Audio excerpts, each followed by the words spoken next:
Ohayo minasan, ketemu lagi dengan Iris di channel Animania. Oke guys, ketemu lagi nih dengan pembahasan kita di One Piece. Di pembahasan kali ini, aku mau ngajak kalian semua nih buat nyari tahu tentang senjata pemusnah apa aja yang mematikan di sepanjang serial One Piece. Ide konten ini tuh kayak tiba-tiba muncul aja seiring sama berita yang lagi hangat-hangatnya itu. Tapi kita nggak bakal bahas kesana sih. Karena di cerita One Piece sendiri itu kan kayak punya beraneka ragam cara lah untuk menambah bumbu keseruannya ya kan. Nah, senjata sendiri menjadi unsur yang punya keunikan nih guys, termasuk yang akan kita bahas kali ini. Mulai dari senjata legenda, pasukan, hingga senjata biologis pun ikut hadir untuk memenuhi daftar di konten yang aku bawakan kali ini. So, langsung aja lah ya, kita mulai ke pembahasannya. Let's go! Oke, daftar pertama kita buka nih dengan nama ke-12 pedang terbaik di dunia One Piece. Yap, Saijo Owazamono guys. Ke-12 pedang ini dianggap sebagai pedang dengan kualitas serta tingkatan yang paling hebat di antara semua bilah pedang yang ada di dunia guys. Sebagai pemegang julukan pedang dengan kualitas terbaik, dampak serangan yang diberikan oleh pedang ini juga, bukan main-main. Kita sendiri mungkin bisa menilai kalau satu pedang Saijo Owazamono pastinya berkekuatan 10 atau mungkin 100 kali lipat dari pedang biasa. Kerusakan dan daya serang yang dimiliki ke-12 pedang ini lewat tebasannya aja kayaknya cukup untuk membelah bukit sekalipun. Makanya semisal pedang ini digunakan oleh pendekar pedang terbaik, rasanya sih menghabisi satu pasukan besar sanggup dilakukan meskipun oleh satu pendekar aja. Nah, sayangnya nih sejauh cerita One Piece ini, ke-12 pedang ini belum lengkap guys daftar-daftarnya. Seenggaknya hingga konten ini dibuat tercatat baru 4 pedang aja yang udah diketahui. Pertama ada pedang Yoru yang digunakan oleh Mihawk. Kedua ada Shodai Kitetsu yang masih abu-abu kepemilikannya, walau diduga ada nama salah satu Gorosei sih. Ketiga ada Murakumogiri milik Shirohige. Dan terakhir ada Ace milik Roger yang keberadaannya juga masih jadi teka-teki. Selanjutnya kita mulai beralih lagi nih ke senjata kimia guys, yaitu Koro. Senjata Koro merupakan senjata yang dibuat dalam bentuk gas beracun. Dalam pembuatan gas mematikan ini adalah Caesar Clone yang sempat menjadi mitra dari Doflamingo. Caesar bahkan beranggapan kalau senjata ini punya efektivitas yang melampaui sama apa yang dia harapkan guys. Gas ini juga pernah digunakan oleh Jack ketika menginvasi suku Ming di Pulau Zou. Pertarungan 5 hari 5 malam yang berlangsung sengit itu langsung menjadi merugikan bagi suku Ming begitu gas Koro ini dikeluarkan. Efeknya sendiri nggak langsung mematikan tapi bisa membuat siapapun yang menghirup gas ini akan semakin melemah dan ambruk seketika. Sehingga hanya menyisakan kesadaran semata aja. Makanya gas ini tuh emang cocok untuk melemahkan pasukan agar bisa diinterogasi guys. Dan bajak laut binatang buas juga berhasil mendapatkan senjata gas beracun ini berkat kerjasama yang mereka miliki dengan Doflamingo yang juga punya hubungan erat dengan Caesar. By the way, gas Koro ini punya penawar guys yang disebut sebagai Roko. Berikutnya ada virus mumi, senjata biologis yang diciptakan oleh Queen, salah satu dari ketiga all-star dari bajak laut binatang buas.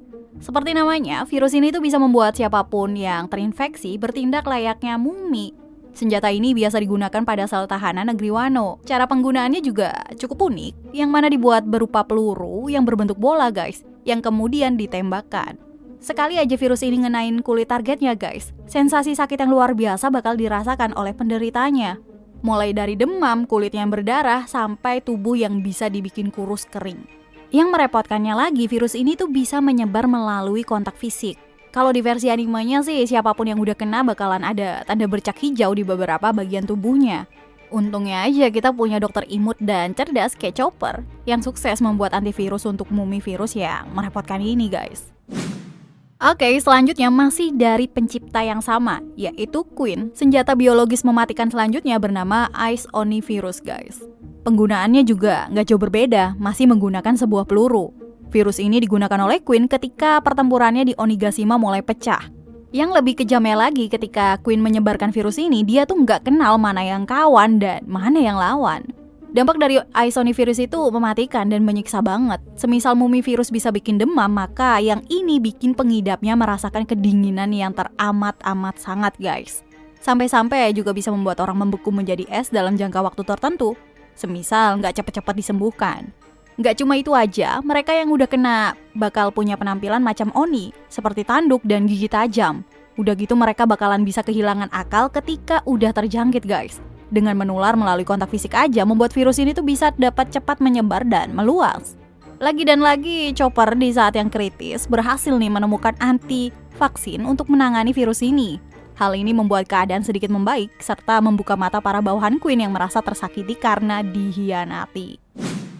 Next, kita beralih ke senjata kimia buatan Caesar yang bernama Shinokuni. Caesar membuat senjata kimia ini dengan mengandalkan reaksi gas antara Smile dengan permen yang mengandung formula zat kimia yang tidak diketahui, guys. Gas ini punya wujud dengan warna ungu dan bisa mengepung daerah di dekatnya dengan sangat cepat. Efek yang diberikan gas ini adalah bagi yang apes, tubuhnya itu bakalan mengeras layaknya sebuah patung dan terus berdampak sampai ke kulit dan seluruh bagian tubuhnya. Caesar di sini cukup ambisius guys soal senjata Shinokuni ini, di mana dia tuh pernah menawarkan karyanya ke pasar gelap di dunia bawah. Karena memang dengan penyebaran yang cepat, dampak yang diberikan juga sangat mengerikan. Shinokuni bisa menjadi pembunuh massal yang dapat menghabiskan apapun di dekatnya. Namun meski demikian, siapapun yang terkena ini masih ada kemungkinan untuk selamat guys. Yaitu jika cangkang yang menguliti mereka bisa dirusak atau dihancurkan sebelum setengah hari, terus menjauh dari area gas tersebut, maka kemungkinan dia untuk hidup masih terbuka lebar. Tapi semisal enggak atau udah lewat setengah hari nih nggak ada yang ngancurin cangkang yang menguliti korban, ya udahlah. Ya wassalam jadinya. Oke, senjata biologis udah, senjata kimia udah, senjata pedang legendaris juga udah. Nah, sekarang kita membahas nih senjata yang berkaitan dengan teknologi serta berbentuk pasukan yang bernama Pacifista. Senjata Pacifista ini dikembangkan oleh Dr. Vegapunk yang saat ini sedang berada di bawah pemerintah dunia, guys. Konsepnya itu mengadaptasi dari fisik Kuma, serta beberapa serangannya ada yang terinspirasi dari serangan milik Kizaru yang memakan buah iblis logia cahaya yang bernama Pika Pika no Mi. Sebagai produk dari pemerintah dunia, fokus utama senjata ini ditunjukkan untuk menghabisi bajak laut. Pacifista akan menyerang secara membabi buta tanpa kenal ampun sesuai dengan instruksi yang diberikan. Yang istimewa dari unit Pacifista adalah mereka sanggup mengidentifikasi semisal ada bajak laut di depan mereka guys, lengkap dengan nilai buronannya. Disampaikan juga oleh Sentomaru, Pacifista ini memang proyek ambisius dari pemerintah dunia. Dari biaya pembuatannya aja menghabiskan biaya yang sama jika digunakan untuk membangun sebuah kapal perang angkatan laut. Malahan setelah time skip diperkirakan nih kalau Pacifista punya upgrade dengan kekuatan yang lebih gila lagi, yang membuat pemerintah dunia dan angkatan laut pede menghapus sistem Shichibukai karena merasa senjata pasukan Pacifista setara dengan mereka. Beneran bisa jadi pembunuh massal nih guys. Next, di luar senjata mematikan macam kayak Pacifista tadi, Angkatan Laut itu sebenarnya punya senjata mematikan pemusnah massal lainnya guys, yang disebut sebagai Buster Call. Sebenarnya Buster Call ini cuma sebutan darurat aja untuk memanggil pasukan dalam jumlah besar, lengkap dengan unit kapal serta amunisi terbaik yang dimiliki oleh Angkatan Laut. Semisal udah digunakan, armada dalam jumlah besar tadi akan menyerang secara membabi buta target yang diinginkan. Dampak dari serangan yang berdasarkan Buster Call ini gak main-main guys. Misalnya aja di Pulau Ohara, atas perintah darurat, pulau itu bisa sampai benar-benar musnah dan menghilang dari peta. Karena serangan yang didasari dari Buster Call emang gak mengenal ampun. Sebisa mungkin mereka ingin membersihkan sesuatu tanpa tersisa. Oh ya, untuk melakukan Buster Call juga gak mudah guys. Mereka tuh hanya bisa dilancarkan setelah mendapatkan persetujuan dari seorang admiral angkatan laut. Oke, kita lanjut lagi. Tentu daftar ini nggak akan lengkap jika membahas senjata mematikan tanpa membahas senjata kuno. Betul kan? Nah, kita buka dulu nih dengan senjata Pluton. Diketahui kalau Pluton ini berwujud seperti kapal perang dengan kekuatan serangan yang sangat luar biasa guys, dan bisa menghancurkan apapun di dekatnya dalam sekejap. Disebutkan juga kapal Pluton ini bisa dengan mudah melakukan penghancuran massal. Malah pulau aja katanya bisa rata sama ini kapal. Gokil emang. Pluton konon katanya nih dibuat di Water Seven guys, di zaman dulu banget lah. Dan untuk keberadaannya diduga kuat ada di Alabasta. Namun hingga kini di mana letak dan wujud kapal yang sesungguhnya ini belum bisa dipastikan. Sebenarnya kapal Pluton ini ada blueprintnya yang dijaga secara turun-menurun pada ahli kapal di Water Seven untuk kemudian berada di tangan Franky. Pada akhirnya demi mencegah hal buruk terjadi karena terciptanya kapal pemusnah ini, tanpa pikir panjang Franky pun membakar habis blueprint Pluton guys. Meski banyak yang berspekulasi sih kalau Franky sebenarnya ingat isi blueprint tersebut. Ya, tapi kita nantikan aja perkembangannya guys.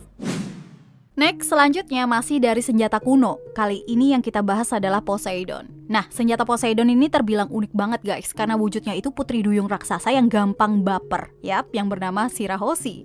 Kekuatan dari Poseidon ini yaitu sanggup mengendalikan Sea Kings yang bersemayam di lautan yang ganas. Sea Kings merupakan salah satu monster di dunia One Piece yang dianggap mematikan. Juga ada dalam jumlah ya sangat banyak. Alhasil, bisa mengendalikan para monster ini akan sangat mudah untuk menggulingkan pasukan dalam jumlah besar, hingga menghabisi sebuah pulau sekalipun bukan menjadi perkara yang sulit. Saat ini, Shirahoshi masih belum menggunakan potensi kekuatannya terlalu jauh. Ya, mengingat juga bagaimana sifat dia ya kan. Kayaknya sih kalau bukan karena Luffy, dia nggak bakalan mau asal ngeluarin kekuatan yang mengerikan ini. Dan senjata mematikan selanjutnya yang masih menjadi misteri guys hingga detik ini adalah senjata kuno Uranus. Uranus menjadi satu-satunya senjata kuno yang wujudnya itu belum di-spill sama Oda Sensei sepanjang cerita. Ya, namun sebagai satu dari ketiga senjata kuno, jelas pastinya kalau kekuatan yang disimpan Uranus ini bisa menjadi sangat dahsyat. Dan sengaja disajikan Oda itu belakangan guys, karena kemungkinan punya kekuatan yang lebih wah gila lagi sih.